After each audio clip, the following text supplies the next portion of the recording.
Deep in the heart of Asian Russia, between the mountain ranges of southern Siberia, a gigantic lake stretches for 640 kilometers. This is Lake Baikal. And while it's not the largest lake in the world, its geographic oddities and peculiarities make it perhaps the most astonishing body of water on the planet. It holds a fifth of all the fresh water on Earth's surface, is deeper than any other lake, and older than all the lakes in the world, is home to creatures found nowhere else, and in winter it turns into a gigantic skating rink of crystal-clear ice, so transparent you can drive a car on it. Today we'll explore what makes Lake Baikal so unique, look at its astonishing numbers, learn how it came to be and why it's growing wider every year, understand why its water is cleaner than tap water, and meet its strange inhabitants, including the world's only freshwater seal. This lake is so large and deep that locals have long called it not a lake, but a sea. Looking at its endless expanse, disappearing beyond the horizon, it's hard to believe you're looking at fresh water and not a real sea. Welcome to the Pearl of Siberia. Let's start with the numbers because they're impressive. Lake Baikal covers almost 32,000 square kilometers, roughly the size of Belgium. In terms of surface area, it's only the seventh largest lake in the world, behind the Caspian Sea and the Great Lakes of North America and Africa. But here's the kicker. What Baikal lacks in width, it more than makes up for in depth.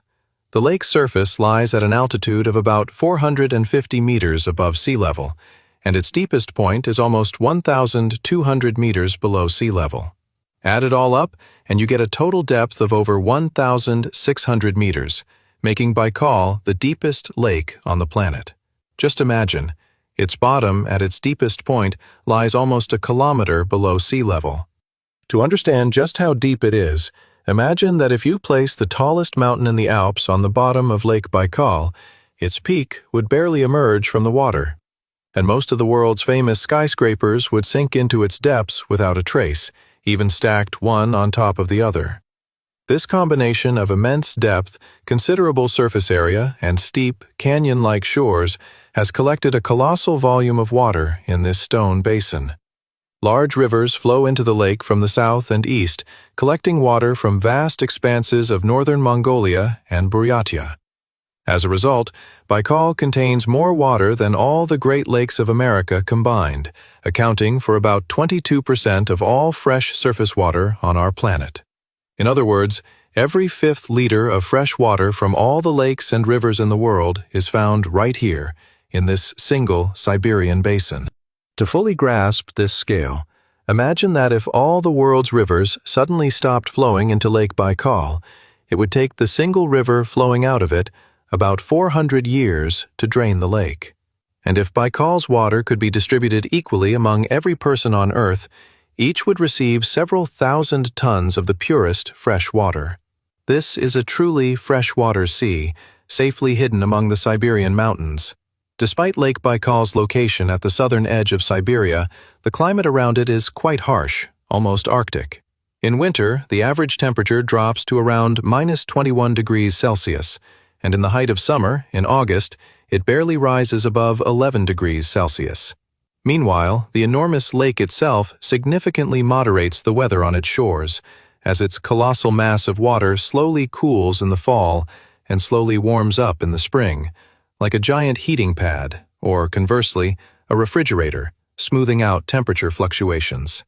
Because of this, the shores of Baikal are slightly warmer in winter and cooler in summer than in surrounding Siberia, creating a unique microclimate.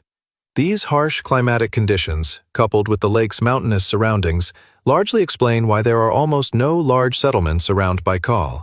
Only about 40 small towns and villages have sprung up along its more than 2,000 kilometers of shoreline, and only one of them has a population of more than 20,000. Those who do live here permanently have often settled in these places since ancient times, such as on Lake Baikal's largest island, Olkhon.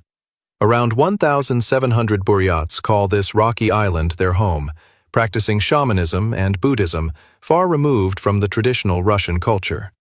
Olkhon is a special place. It has long been sacred to the locals, considered an abode of spirits, and one of its cliffs, the famous twin-peaked cape, is revered as one of the most powerful and mysterious places in the entire region, visited by shamans for centuries.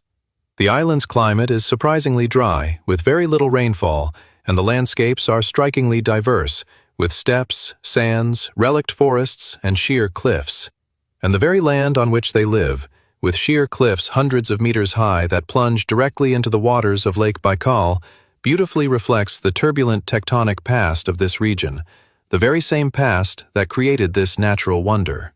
So, it's time to talk about how Lake Baikal came to be. The surface of our planet is constantly changing. In this endless dance of the elements, involving wind, water, advancing and retreating glaciers, volcanoes, and even humans, there is one creator unlike all others, and it is he who is behind the birth of Lake Baikal. It is the movement of lithospheric plates. The familiar school map of plate boundaries is usually greatly simplified, omitting the many smaller plates and faults. Yet these faults explain the origins of both the local mountains and Lake Baikal itself. Baikal lies on a boundary where one tectonic plate slowly moves away from another. These plates move apart by approximately 3 to 4 millimeters per year, and this movement gives rise to a number of phenomena. Firstly, it causes constant earthquakes in the region, as when the plates shift along the fault, the earth trembles. Strong earthquakes originating at this boundary have repeatedly caused disaster in Russia, Mongolia, and even China. Secondly, the divergence of the plates stretches and thins the Earth's crust along the fault, bringing heat from the depths closer to the surface. This is why there are so many hot springs around Lake Baikal, which have become a major tourist attraction. Earthquakes, incidentally, occur here constantly, mostly small and unnoticeable, but sometimes quite strong. In one case, a powerful earthquake in the 19th century collapsed an entire section of coastal steppe, along with the people and livestock living there, into the waters of Lake Baikal. A bay formed in the place of the submerged land, which still exists today.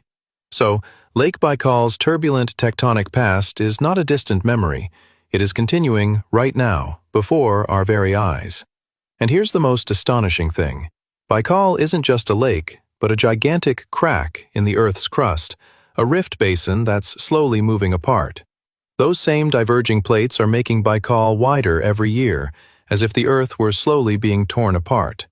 If this process continues long enough, in tens of millions of years, a new ocean could theoretically emerge in the lake's place, dividing Asia.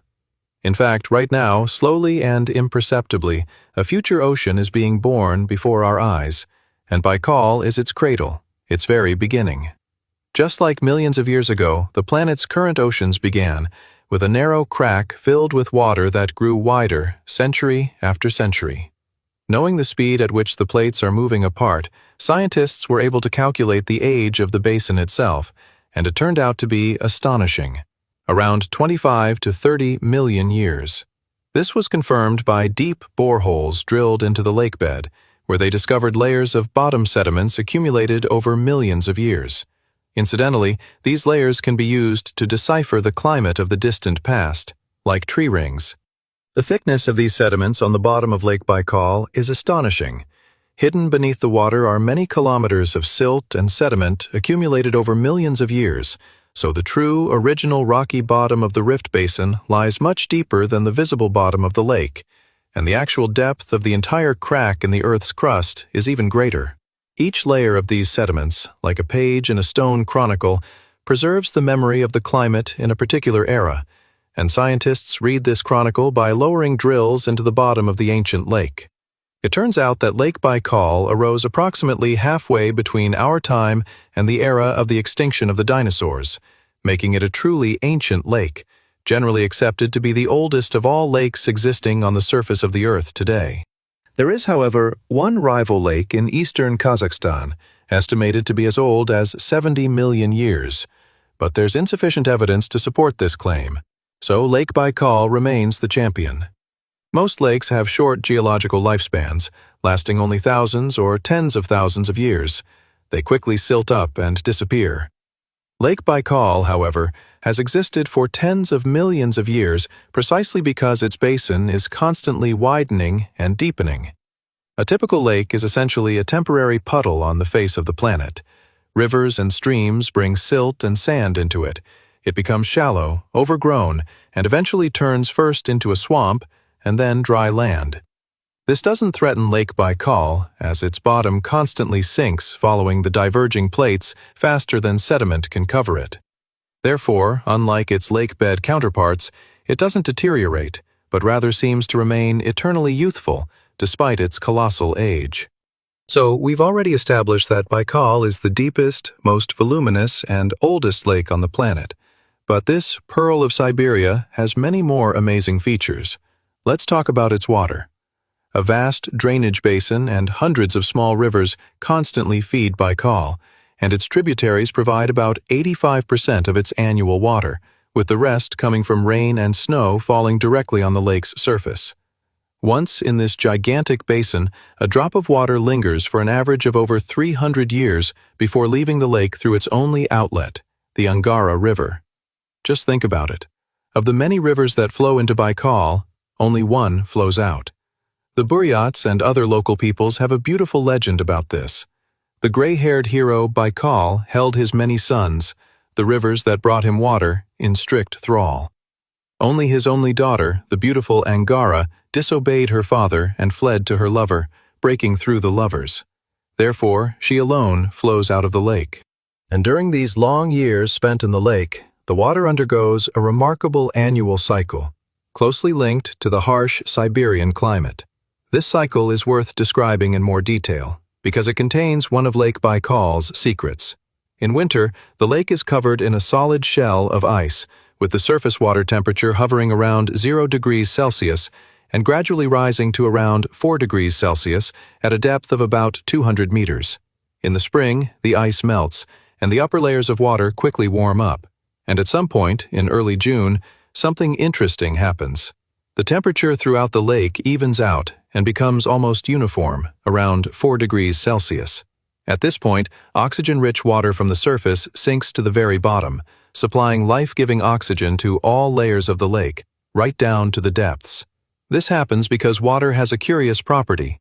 It is heaviest not at 0 degrees Celsius, but at around 4 degrees Celsius. Therefore, when the entire lake warms to this temperature, the difference in density between the surface and the depths disappears, and the water begins to mix freely from top to bottom, carrying oxygen into the deepest recesses of the lake. In summer, everything reverses. The surface warms to an average of 16 degrees Celsius, while layers deeper than 200 meters remain cold, around 4 degrees Celsius. This annually repeating cycle, with 2 complete mixings of water between the surface and the bottom, ensures the existence of a strong, stable food chain in the lake. Thanks to it, even at Baikal's enormous depths, there is oxygen and life, whereas in other deep lakes, the depths are often dead and lifeless. This is one of Baikal's main differences. In most deep bodies of water, the water stagnates at the bottom, oxygen fails to reach it, and a lifeless darkness reigns there. In Baikal, however, twice a year, the entire water column is mixed from top to bottom, and life-giving oxygen reaches the very bottom. Therefore, life thrives here at all depths, even where sunlight never penetrates. And so we come to one of Baikal's greatest mysteries, its exceptionally pure water. The fact is that a tiny crustacean lives in the lake, a kind of natural filter and cleaner for Baikal. These microscopic creatures filter the water in countless numbers, consuming algae and plankton, and prevent any type of algae from growing too wildly. They work tirelessly, even when the lake is completely frozen over, continuing to purify the water beneath the ice. Thanks to them, and the generally low content of nutrients for algae, Baikal's water is among the purest and clearest in the world. To give you an idea of just how pure it is, let me give you a comparison. The amount of dissolved impurities in it is very low, whereas the World Health Organization allows for several times higher levels of impurities in drinking water, and even more in regular tap water. In other words, water straight from Baikal is cleaner than what comes out of our taps. Scientists measured the transparency of Lake Baikal's water by lowering a white disk into it. On some days, it could be seen at a depth of several dozen meters, a level of transparency rarely seen in other lakes around the world. This transparency allows one to see through the water tens of meters deep, especially in winter when the lake freezes for almost half the year. Without this tiny crustacean, Baikal would be a completely different place. It is, in fact, the main worker and guardian of the lake's purity, with thousands of these crustaceans living in every cubic meter of water. They are at the very base of the lake's entire food chain. Small fish feed on them, larger fish feed on the fish, and the seals feed on the seals. So all of Baikal's life, from the tiniest crustacean to the seal, is linked together in a single chain, sustained by the purity and oxygen of this ancient water. Speaking of winter, it's impossible not to mention Lake Baikal's ice. It's a marvel in itself. The ice on the lake freezes to a thickness of approximately 1 to 1.5 meters, and it's so strong that it's perfectly safe to drive on it, even in the dead of winter. Imagine a veritable ice desert, where you can drive a car over a kilometer of water. In the past, entire roads and crossings were built across Lake Baikal's ice, and in winter, for months, it became a natural bridge, connecting the shores that in summer are separated only by boat or a long detour. The combination of rapid freezing and strong winds on the surface creates amazing ice patterns and formations, from frozen columns of methane bubbles rising from the bottom and frozen in the ice like strands of pearls, to bizarre ice formations and icicles. This ice comes in many forms. In some places it's smooth and black, like polished glass, while in others it bulges into enormous turquoise chunks that rear up and crack with a booming, cannon-like sound that carries for kilometers. And because this ice is incredibly transparent, you can lie on it and peer into the dark abyss below. All this has transformed Baikal into a popular winter tourism destination in recent years, where people come to admire its magical, icy decoration. People come here to skate on the ice, peer through the transparent layer into the depths, and photograph the bizarre ice hummocks and ice grottos on the coastal cliffs, hung with sparkling icicles. In summer, travelers' interest shifts to the lake's mountainous surroundings, which have increasingly come under protection. And now, perhaps most astonishingly, about the inhabitants of Lake Baikal. Over millions of years of isolation, this ancient lake has developed a unique world of living creatures. The vast majority of Baikal species are found nowhere else on Earth. They are so-called endemics, and for this reason, the lake is often called the Siberian Galapagos, a natural laboratory of evolution. Scientists have counted over 1,000 species of living creatures in Lake Baikal that live only here and nowhere else, from microscopic crustaceans to fish and sponges. This astonishing wealth is due precisely to the lake's immense age and isolation, as over tens of millions of years, life has diversified into a multitude of unique forms adapted to cold, clean, and oxygen-rich waters found nowhere else. But the most famous and enigmatic inhabitant of Lake Baikal is, of course, the Baikal seal, the only seal in the world that lives exclusively in fresh water. All other seals on the planet are marine creatures, but this seal lives in a lake in the middle of a continent, thousands of kilometers from the nearest sea. How exactly its ancestors arrived here, in the heart of Asia, remains a subject of debate. Most likely, they arrived along ancient rivers in time immemorial and settled here forever.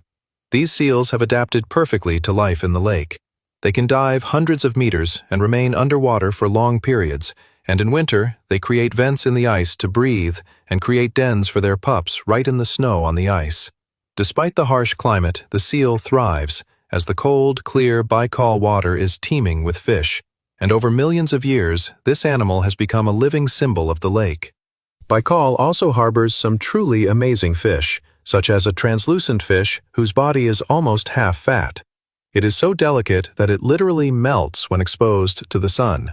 The famous Baikal omul, the lake's main commercial fish, is also found here, and the bottom is home to unusual freshwater sponges, forming entire underwater forests. Omul has long been both a source of food for local residents and an important part of their culture.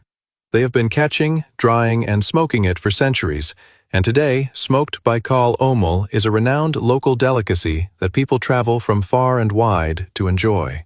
Freshwater sponges, bright green and branched, lining the bottom near the shore, are also found almost exclusively here. They slowly grow on rocks and provide home and food for a multitude of small creatures, forming entire colorful thickets on the seabed. This fragile and unique world has evolved over tens of millions of years and exists in a delicate balance that is easily upset. And now it's time to talk about the careful treatment of the lake and the threats looming over it. To its credit, Lake Baikal has been remarkably well protected over the past century. While this country hasn't always cared for its waters, remember the tragic fate of the nearly dried-up Aral Sea. Lake Baikal has been treated much more carefully.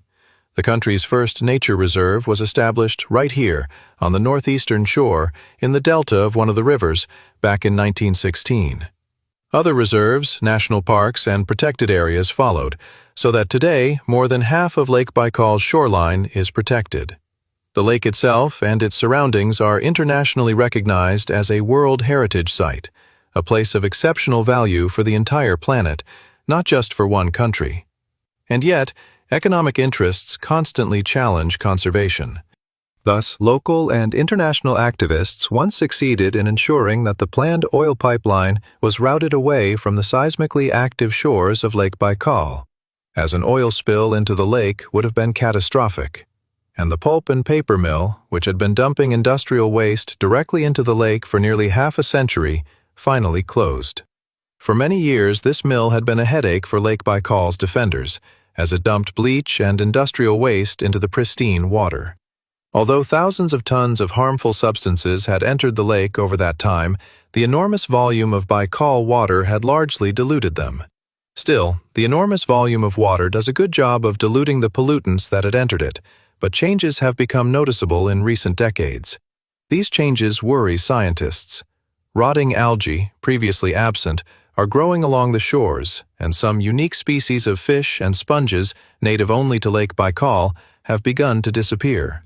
Local pollution is partly to blame, but the overall warming of the climate and the lake itself is also having an impact, disrupting the delicate dance of water, oxygen, and life, fine-tuned over millions of years. It's impossible to say exactly how global warming will affect Lake Baikal in the future, but one thing is certain. The fragile cycles of water, plants, and animals have stood the test of time for some 30 million years, and the lake itself is here to stay. The real question is how to ensure that the beauty and grandeur of this Siberian giant brings prosperity to the region without destroying the lake itself, and how Baikal will adapt to the future that awaits it. After all, what nature has spent tens of millions of years creating can be lost with astonishing speed, but never regained. Baikal isn't just a lake, it's a living, open-air museum, a repository for 1/5 of the world's freshwater and home to creatures found nowhere else. So much depends on our ability to preserve it. In a world where clean fresh water is becoming increasingly scarce, such a treasure is priceless, as Baikal is essentially the planet's largest reservoir of ready-to-drink water, accumulated by nature over tens of millions of years. Preserving it means preserving not only a stunning natural wonder, but also a strategic reserve on which the lives of millions of people may one day depend. If you found this story interesting, please like and subscribe to the channel. There are many more stories to come about the most amazing places on our planet. See you soon.